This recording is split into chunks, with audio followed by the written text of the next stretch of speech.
Today we're unboxing the Japanese Gundam TCG beta boxes. Like many of you guys, I'm primarily a plastic model builder. I spent hours digging through Bandai's release history, securing supply, and doing market research on the general interests, just to figure out what this TCG could mean for Gunpla fans. I've been building Gunpla for about a year and a half, but the past 6 months I've been getting into the Gundam TCG, and I realized that not a lot of people know about this game. They may know it by name, but they don't really know what the card art looks like. They don't know how to play the game or where to get the supply. If you've never played TCG, then this video is perfect for you.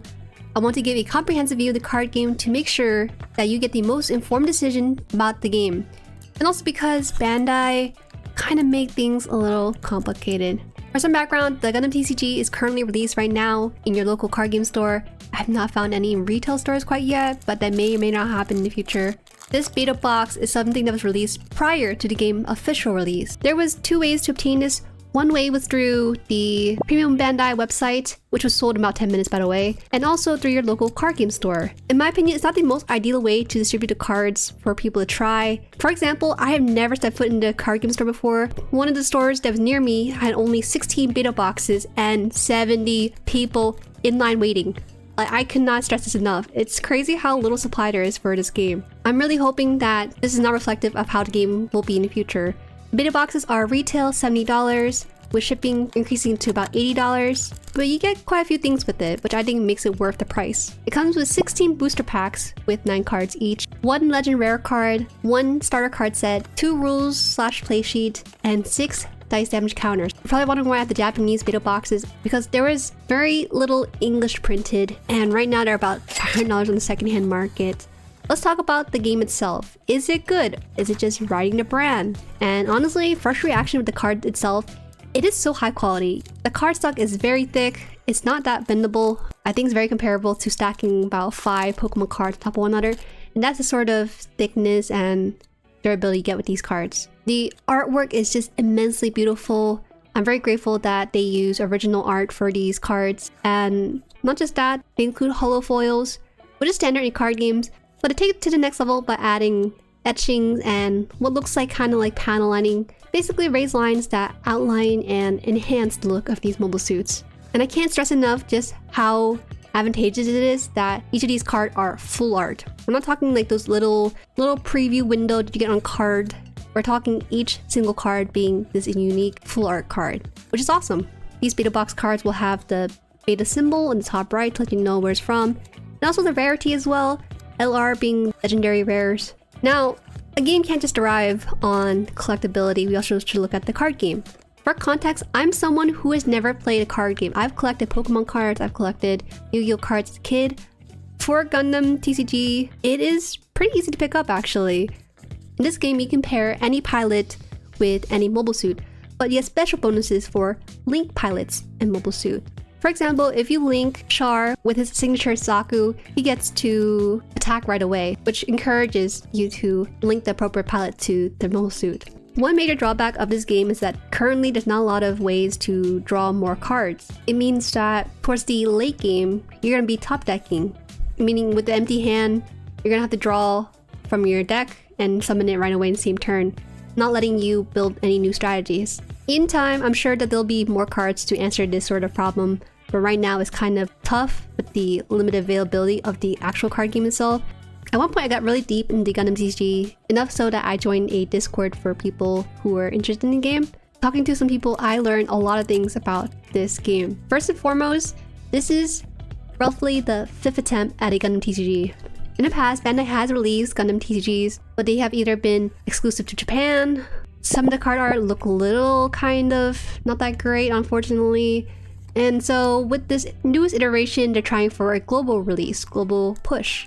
In some ways, I'm kind of grateful for that, because comparing the older Gundam TCG versus this current one, the art looks a lot better, in my opinion. Now, let's kind of zoom out with the bigger picture with TCGs. What I'm going to say is something that's reminiscent of someone who is a veteran in the TCG space. While most people are excited for this card game, like me, there is a little bit of wariness to the way Bandai operates TCG, and that's fair. It's a business first and foremost, unfortunately, and with that, there are decisions that really can ruin the play experience. But I don't want to be doom and gloom about it. I want to kind of talk about what that means. In general, for TCG, the lifespan for these games are 2 years. After 2 years, the game starts to either experience major power creep or there's just declining interest. Towards the end, what you find is that these companies will try to squeeze one last great set, the best set ever, and then nothing, because they're trying to make as much profit before they run and shut down the game. With that in mind, where does this confidence come from? Why is Gundam TCG different from their past Gundam TCG attempts? It's because of One Piece TCG. One Piece TCG is Bandai's golden goose. One Piece and Gundam TCG both play somewhat similarly, but the major difference between the two is that One Piece utilizes a leader system where you can build specific character decks like a Luffy deck or a Chopper deck. If you look at One Piece TCG, we can see that there was a lot of things that Bandai did wrong with it, and with that, they have improved it since then. Collector's value is a very strong motivation for a game's longevity, but most people who get into the One Piece TCG have said time and time again that the game is fun, the game is addicting. That's the core reason why it's a strong modern TCG. It wasn't always perfect though. In the original One Piece, there was 1v1s, but they also have attempted to do 2v2s and team play. It was not that great in the One Piece version, but with the Gundam TCG, they have refined it in a way that makes it feel smooth and actually really fun when you have a friend to co-op with, or even go through a free-for-all. I mentioned 2 years curse, but the One Piece TCG has been going on for about 3 years plus at this point, in large part due to card bans in tournament play keeping it fair. This is great and all for the One Piece TCG, but let's zoom even further back and compare Bandai's release history with their current TCG. Now I'm a little bit worried about Bandai's support of the card games. And because of that, I kind of comb through official sites, Reddit threads, and the TCG player market, and I find an interesting pattern when it comes to Bandai's print quantity for One Piece, Dragon Ball Super, Digimon card game, and Battle Spirits. And it's kind of a little bit bleak, at least in the first few months. Now, aside from Battle Spirits, which has a relatively well-rounded supply and demand, Bandai has a history of creating artificial scarcity within the first 3 months of release. It could be them underestimating demand, but more often than not, artificial scarcity is how they're able to push marketing for their TCGs. Unfortunately, we are already seeing scarcity when it comes to the Gundam beta boxes. There's just little to no English boxes on the market. So what does this mean for you as a viewer? Expect scarcity for the first 3 months. The reprint starts to happen around 3 to 4 months in when Bandai decides to respond to demands. And once the reprint goes through, they'll start to look at competitive support for their card game. Which brings us to our conclusion. Despite what we know and can predict about their past games, I will personally recommend trying to get into the first wave of products. It's the time when meta has not been established, you can break into it pretty easily, and you're not overwhelmed with too many card options. Once you start getting 1 or 2 years into the card game, it might be a little bit difficult for newcomers. That's why I recommend trying to at least get the starter deck and getting into your local card game store's community. Even then, avoid FOMO. Do not buy these at more than double MSRP. You look for MSRP pricing on the official Gundam TCG website. You'll find that starter decks are about $13. I've seen some store put at $15, which is fine because they need to make profit. And know that each booster pack is roughly $5. I will link the official Gundam TCG website just so you have a frame of reference for the MSRP for these items.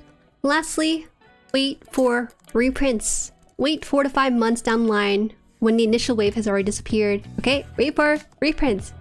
If you don't play the card game, I'm just glad that I can talk to people about this. I will personally pay for the game and then collect sets as they come along. I'm very excited. I'm going to let recorded jury take over and end the video that way. These were the 3 hits.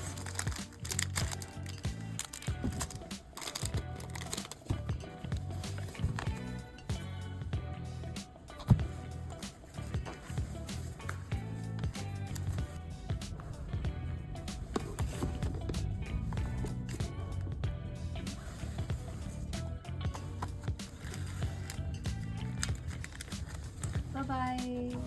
Bye. Something I just realized after recording the unboxing is that those foil resources at the beginning is a 1 in 60 chance to unpack. I was concentrating really hard on unboxing the beta box that didn't register in my head.